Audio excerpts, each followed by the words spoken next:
The rock shelters are at the bases of these pretty impressive mountains. And when you zoom out, we think that this whole landscape was a social landscape.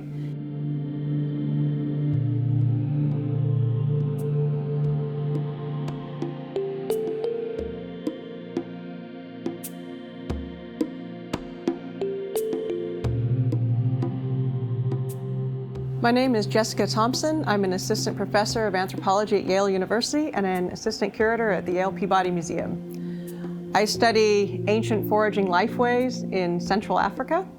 We recently published a paper in Science Advances about the world's earliest adult cremation, which was found at one of the sites that we excavated in Malawi.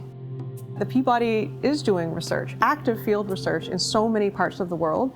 And since about 2016, we have been working in northern Malawi, which is a small country in southern Central Africa.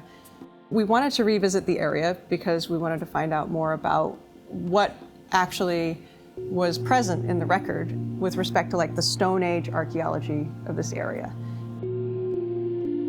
Our goal was to uncover evidence of past lifeways, what people were eating, how people were making stone tools, if they were ornamenting themselves with beads, what was going on in the day-to-day lives of these folks. It was probably about week 2 of our first major excavation in 2017 at that same site when we encountered this huge mass of ash.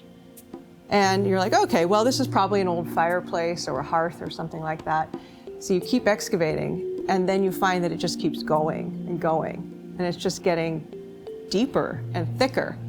And this went on for a few days, and finally one of the excavators said, come look at this. And I went over, and he had found at the bottom of his excavation the very end of a human elbow. And we were all astonished because it was right there at the bottom of the ash. It was cemented with the ash. It was sitting on a bed of charcoal, and it was clearly exactly where this person had been burned. And that kind of started to spark a whole new line of research that we hadn't really anticipated. A colleague came to visit us at the site later that season and said, oh, you have a cremation. It's clearly a cremation.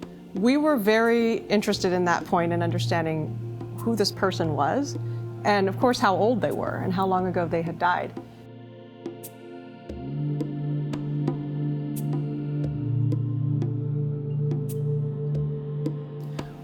What we knew about mortuary customs in the region up to that point was not very much. We knew that a lot of times you would find human remains in some of these rock shelter sites. They were the same places where people were living.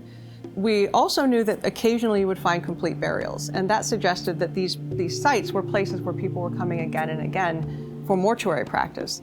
And what was strange about this particular burial was that it was a cremated person. So it looks like there was something different about this person, this individual. And we found that there were other burials there. There were 2 infants that had been buried, but also not burned. And this was way below where the ash was.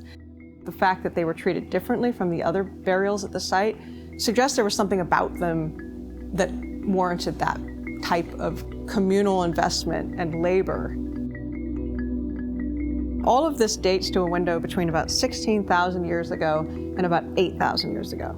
So to have a cremation right in the middle of this otherwise non-cremation tradition at 9,500 years ago, it really seemed to suggest that there was something different about this person and the way that they were treated, because it was not in line with the other mortuary rituals that we had seen at that site and then also at other sites in the region. And that got us wondering, well, who were they? And why would that matter? Why would they be treated differently?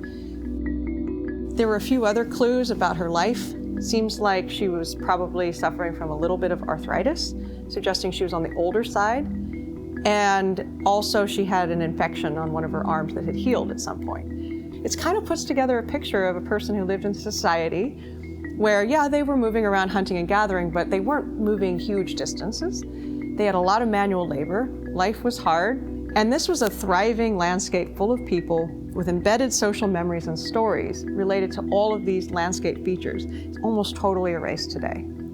Our scientific approach gave us access into the social information via this new set of techniques that hadn't been used before in this particular area. And I just feel like it's opened up a whole new world of questions about what we can actually know about ancient lifeways that we never would have known if we hadn't put in the time.